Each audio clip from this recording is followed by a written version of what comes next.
كشفت صحف بريطانية عن اسم الخميني الحقيقي، وهو روزيه بسنديدا، وكان والده من جنوب الهند من السيخ، وأمه ابنة أحد كبار كهنة معبد السيخ في كشمير. هاجر والد الخميني إلى بلدة خمين وكان فقيراً، فنزل بجوار معمم ينتسب للموسوية، وكان يشاهد الناس الفقراء وهم يقدمون القرابين للسيد رغم فقرهم، فتنبه لهذا الأمر وأراد استغلاله. وعندما رآهم يقدمون القرابين للمعمم رغم فقرهم، ترك ديانة السيخ واعتنق مذهب الشيعة، وظل يخدم المعمم ويسترزق منه حتى مات الأخير. والد الخميني كان هندياً قبل أن يتحول من السيخية إلى الشيعية، وكان اسمه سينيكا، ثم سمى نفسه أحمد خادم الموسوي، أي خادم المعمم الموسوي. بعد اعتناق والد الخميني لدين الشيعة، اشتغل بعمل الحروز والسحر، بالإضافة لتعاونه مع بريطانيا، وكان شديد الذكاء وشديد الولاء لعمله مع المستعمر، حيث كافأت بريطانيا والد الخميني سينيكا بوظيفة سائس خيل في قصر شاه إيران. وفي يوم من الأيام غضب منه رضا بهلوي غضباً شديداً، فقتل والد الخميني. عندما بدأ شاه إيران يهدد مصالح المستعمر البريطاني وشركات النفط الأمريكية في إيران، كان القرار الغربي بتغييره، ووجدوا الخميني صاحب ثأر، فقرروا أن يجعلوا منه بطلاً.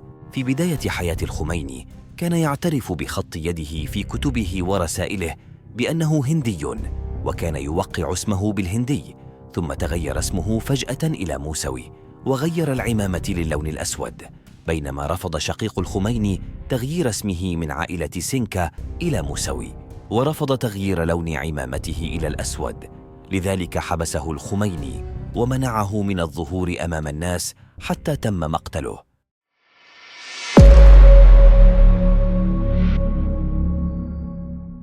روح الله بن مصطفى ابن أحمد الموسوي الخميني، مؤسس الجمهورية الإسلامية الإيرانية والمرشد الأعلى للثورة الإسلامية التي أطاحت بالملكية البهلوية، ومحمد رضا بهلوي عام 1979.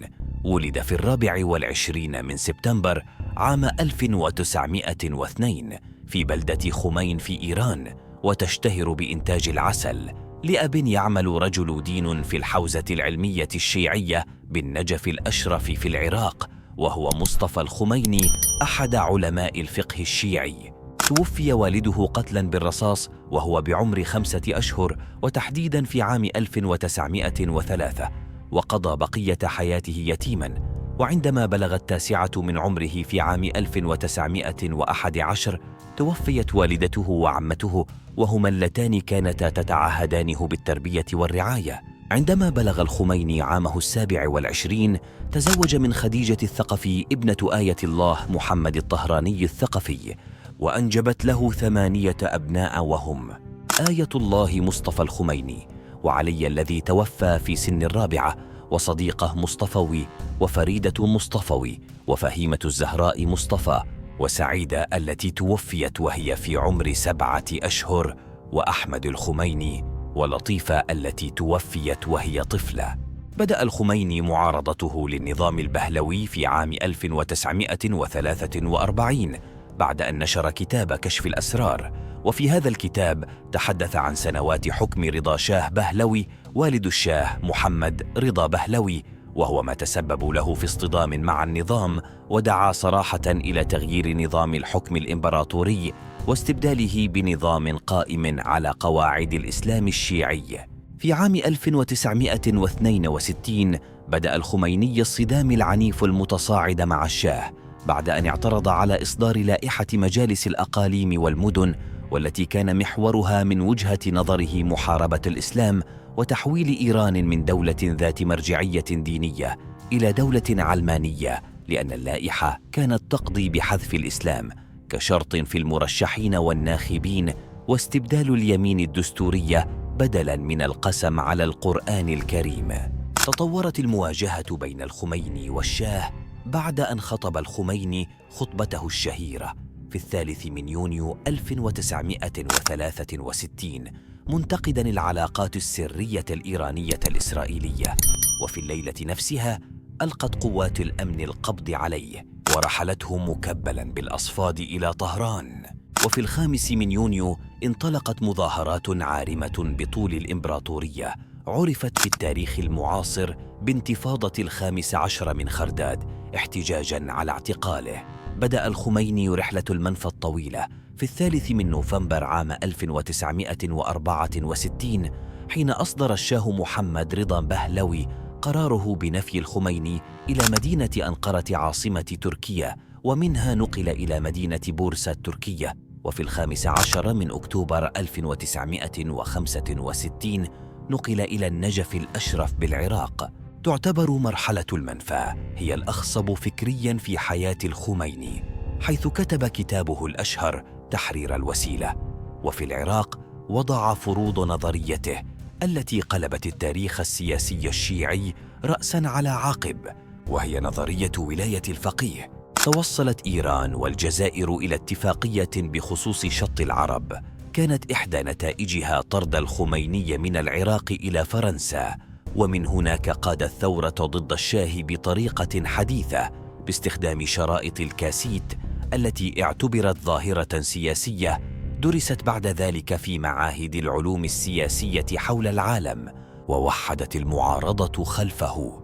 ونجح في الإطاحة بالشاه عام 1979.